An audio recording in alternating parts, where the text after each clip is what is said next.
Hello class 9, welcome to एडियो फ्लाई with Nancy Gupta. इस लेक्चर में हम पढ़ेंगे chapter number 3, that is electoral politics of civics. काफी लेक्चर्स हम डिस्कस कर चुके हैं इस टॉपिक से रिलेटेड। आज का ये जो लेक्चर है ये कंसर्न है एक सिस्टम ऑफ इलेक्शन में। पहले हमने कुछ बेसिक चीजें पढ़ी, पहले हमने ये जाना कि भाई इज इट गुड और बैड, इसे करना क्या ठीक है या नहीं ठीक है। हमें पता चला लास्ट लेक्चर में कि डीमेरिट्स हैं, पर एक मेरिट ऐसी है जो सारे डीमेरिट्स को ओवरकम कर रही है। ठीक है, ऐसे ही अब हम शुरू कर रहे हैं द सिस्टम ऑफ इलेक्शन। अब हम पूरा एक इलेक्शन, आप ये समझ लो कि ये चैप्टर पढ़ते वक्त ना एक त्योहार सेलिब्रेट कर रहे हो इलेक्शन का, कि इस पर्टिकुलर एरिया में इलेक्शन होने वाला है और उसमें जो जो चीजें इन्वॉल्व है वो सब हम पढ़ेंगे।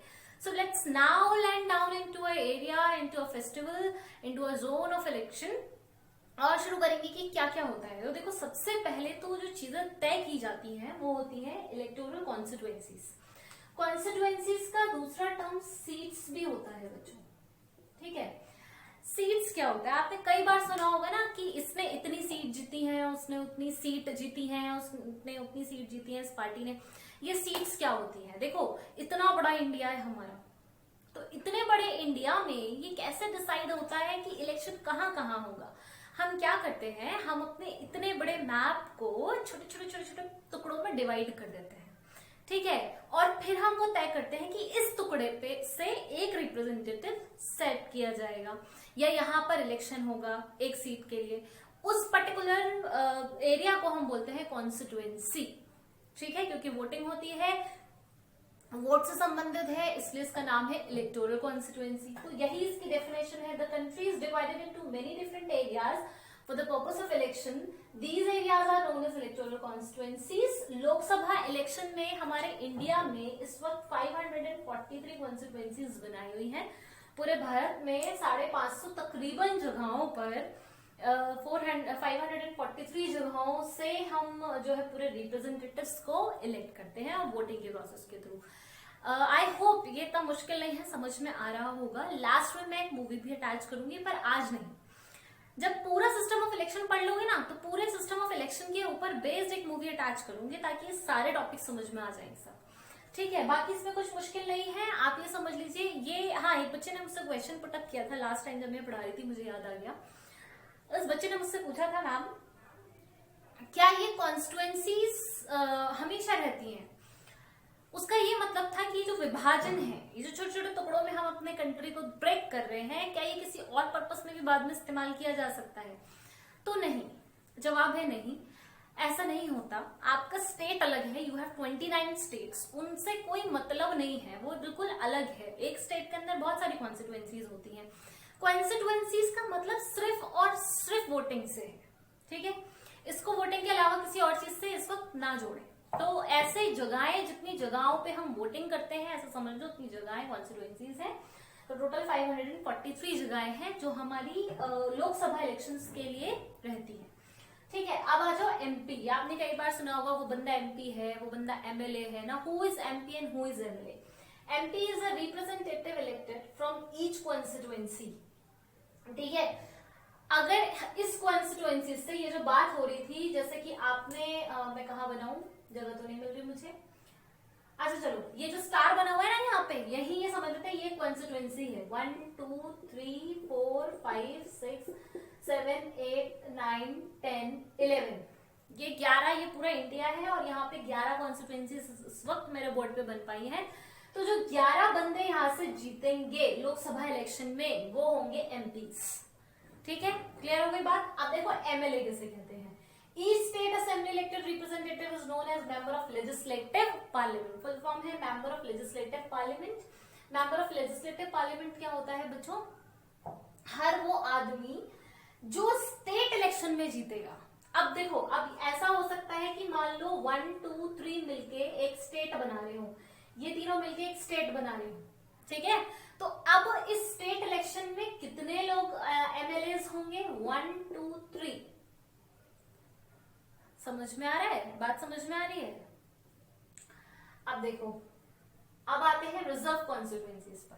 रिजर्व कॉन्स्टिट्यूएंसी रिजर्वेशन के सिस्टम से जुड़ा हुआ है ये हिस्सा, ये पहलू। नेक्स्ट चैप्टर में भी आप इससे बीपी मंडल का एक बहुत अच्छा पहलू पढ़ेंगे रिजर्वेशन के लिए। बच्चों क्या हुआ, जिस वक्त हम कॉन्स्टिट्यूएंसीज बना रहे थे, इलेक्टोरल पॉलिटिक्स का ये प्रोपेगेंडा कर रहे थे, उस वक्त जैसे दलित हो गए, एससी हो गए, एसटी हो गए, ओबीसी हो गए या वुमेन्स हो गई, ये जो पोर्शंस थे बच्चों, सेक्शन थे सोसाइटी के, ये बहुत अपने आप को वीक फील करते थे, क्योंकि बाकी लोग अपने आप को बहुत पावरफुल समझते थे, और समझते क्या थे, वो थे पावरफुल लोग, उनके लिए बहुत इन्फ्लुएंशियल उनका इम्पैक्ट था लोगों के ऊपर, तो वो जो कहते थे वो हो जाता था। तो ऐसे लोगों को हमारे लीडर्स को डर था कि कभी मौका ही नहीं मिलेगा, अगर ये बेचारे खड़े भी हो जाएंगे ना इलेक्शन में, तब भी इन्हें कोई वोट नहीं देगा। और इनकी बात, इनकी परेशानी और इनका एक पर्सपेक्शन, एक सोच भारत के संविधान से हमेशा लुप्त हो जाएगा या लुप्त ही रह जाएगा। इसलिए ये बहुत जरूरी था कि इन लोगों को इनका एक रिजर्व एरिया, रिजर्व सीट्स दे दी जाए कि भाई ये सीट्स तुम्हारी ही है, इस पर कोई और फाइट नहीं करेगा, इस पे फिर किसी का मतलब ही नहीं है। जब किसी की सीट नहीं है तो कोई क्यों उनके खिलाफ भड़काएगा किसी को या उनको जीतने नहीं देगा। तो ये करना जरूरी हो गया था, और ऐसी सीट्स को हम कहने लगे रिजर्व कॉन्स्टिट्यूएंसीज। तो सर्टेन वीकर सेक्शन में not have resources, education, stand in election thereby. कई बार हाँ ये भी एक रीजन है कि भाई इन लोगों के पास रिसोर्सेज नहीं है, मतलब पावर नहीं है, इन्फ्लुएंस नहीं है, लोगों से कॉन्टैक्ट नहीं है, ये बहुत सोशलाइट नहीं है या एजुकेटेड नहीं है। इन वजहों से ये खड़े नहीं हो सकते थे। तो हमने क्या किया, हमने इनकी सीट्स रिजर्व कर दी, और वो कोटाज है एससी, एसटी, वुमेन और ओबीसी। वुमेन अभी नई एनरेज्ड कोटा है, अभी लग गया कुछ साल पहले, उससे पहले ओबीसी, एसटी, एससी चलता था। तो एक एग्जाम्पल के तौर पर यहाँ दिया है बच्चों की लोकसभा इलेक्शंस में जो हमारे पास रिजर्व सीट है एससीज की वो 84 है, एसटी की शेड्यूल्ड ट्राइब की हमारे पास 47 है, और वुमेन्स की तो रहती है, फिक्स कर दी है 1/3। जितने भी आपके पास टोटल सीट है उसका 1/3 पोर्शन वुमेन्स के लिए आप रिजर्व रहेगा। और ये फिगर वेरी भी होती है, बस समय के साथ बदलती रहती है। This figure varies from state to state, हर स्टेट से दूसरे स्टेट ये फिगर समय के साथ बदल जाती है, ठीक है। तो उसकी चिंता करने की जरूरत नहीं है, या इन फिगर्स को रट्टा मारना ऐसा जरूरी नहीं है। मैंने इसलिए स्टेट के रिजर्व कॉन्स्टिट्यूएंसी नहीं लिखी बच्चों, वो बदल जाते हैं, ठीक है। तो हर स्टेट के अलग होते हैं, तो फिर पूरा स्टेट का एक रिजर्व कॉन्स्टिट्यूएंसी देना पड़ेगा। मैं कोशिश करूंगी दे दूं, आपको जितनी नॉलेज हो सकती है चैप्टर से related I will give, not to worry, don't worry, I will give, ठीक है। मैं दूंगी पर अलग एक स्लाइड में दूंगी, यहाँ नहीं समझा रही, वरना ये टॉपिक बहुत ज्यादा समय ले लेगा, ठीक है। फिलहाल एग्जाम्पल के लिए इतना समझ लो, लोकसभा में हमारे पास 37 सीट्स रिजर्व है। चलो अब आते हैं वोटर्स लिस्ट। बड़ी मजेदार चीज है, आप सबको पता होगा, इलेक्शन से पहले आपके घर में एक टिकट आ जाता है, जितने मेंबर होते हैं सबका एक एक टिकट आ जाता है, वो लेके आप वोटिंग देने जाते हो, वो वोटर लिस्ट होती है। और साथ में उनके पास भी एक लिस्ट होती है, इसमें वो टिक लगा लेते हैं। जो लिस्ट उनके पास होती है ना, आपका वोटिंग कार्ड वो आपको दे देंगे, और उधर अपनी लिस्ट में टिक मार लेंगे कि ये बंदा एग्जिस्ट करता है। तो ये लिस्ट क्या होती है, ऐसा होता है कि जितने भी भारत में लोग रहते हैं जो एलिजिबल हैं, यानी 18 से ऊपर है और वोटिंग करने का अधिकार है उनको, उनका नाम दर्ज कर दिया जाए एक लिस्ट में, ताकि हमें ये समझ में आए कि भाई पॉपुलेशन तो 7 करोड़ थी, जब इलेक्शन की हमने लिस्ट तैयार करी और सबको टिकट दिए तो पता चला 5 करोड़ निकले, तो 2 करोड़ लोग कहाँ गए। कभी कभी लोग पहले के जमाने में क्या करते थे कि जैसे कुछ ऐसे हो गए जो लोग वीकर सेक्शंस के हो गए, तो चाहते थे कि ये वोट ही ना दे, इनको लो फील कराया जाए, इक्वालिटी ना दी जाए, या जैसे काले गोरे का भेद हो गया, रिलीजन का भेद हो गया, कास्ट का भेद हो गया, ये सब कुछ हटाने के लिए, सबको समान रखने के लिए 7 करोड़ अगर लोग भारत में रहते हैं तो 7 करोड़ टिकट्स उन्हें दिए जाते हैं और उनका लिस्ट में नाम डाला जाता है, टू एंश्योर कि हम राइट टू वोट सबको दें, किसी के साथ भेदभाव ना क्रिएट करें। इस इंटेंशन के साथ वोटर लिस्ट बनाई जाती है और सबके घर उसको पहुंचा दिया जाता है वोटिंग से पहले ही। ये तो आप सबने देखा भी होगा, ठीक है, जिसको आप लेकर जाते हो वोट देने के लिए। ओके, अब उसमें हर बार जितनी बार वोटिंग इलेक्शंस होते हैं उतनी बार वो लिस्ट अपडेट की जाती है, यानी कि उसमें छेड़खानी होती है। हर बार क्यों ऐसा किया जाता है? देखो 5 साल में बहुत सारे लोग ऐसे होंगे जो 18 के हो गए होंगे, बहुत सारे लोग ऐसे होंगे जो ऊपर चले गए होंगे, तो उनका नाम काटना है। जो 18 के हो गए उनका नाम जोड़ना है। हो सकता है कोई बंदा यहाँ रहता था अब नहीं रहता हो, फॉरेन चला गया हो, तो वही टिक मारना है कि ये बंदा इस वजह से इलेक्शन या वोटिंग नहीं देने वाला है। तो ये बहुत सारे जो रीजंस हैं, माइग्रेशन हो गया, रिमूवल हो गया, एडिशन हो गया, ये सब अपडेट करते रहने होते हैं। इसके लिए हर बार वोटर लिस्ट रिन्यू की जाती है, अपडेट की जाती है, रिवाइज की जाती है। एक बार पढ़ लेते हैं। A list containing the details of those who are eligible to vote and given to everyone much before election, known as electoral roll.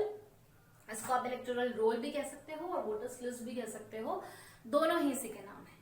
ठीक है, नेक्स्ट टॉपिक रहेगा हमारा नॉमिनेशन ऑफ कैंडिडेट। बड़ा मजेदार है। आप ये सोच लेना कि आप खड़े होने वाले हो इलेक्शन में, तो सोचो कि कैसे खड़े हो सकते हो इलेक्शन में, क्या जरूरी है इलेक्शन लड़ने के लिए। ठीक है, ये हमारे नेक्स्ट लेक्चर का एजेंडा रहेगा। आज का लेक्चर बहुत मुश्किल नहीं था, सब 1 मार्क की डेफिनेशन थी, थोड़ी बहुत एब्रिविएशंस थी, ये जाननी जरूरी थी आगे बढ़ने के लिए। तो आज एक बेस क्लियर किया है आप लोगों का। इसमें कोई भी दिक्कत हो तो कमेंट करके जरूर बताइएगा।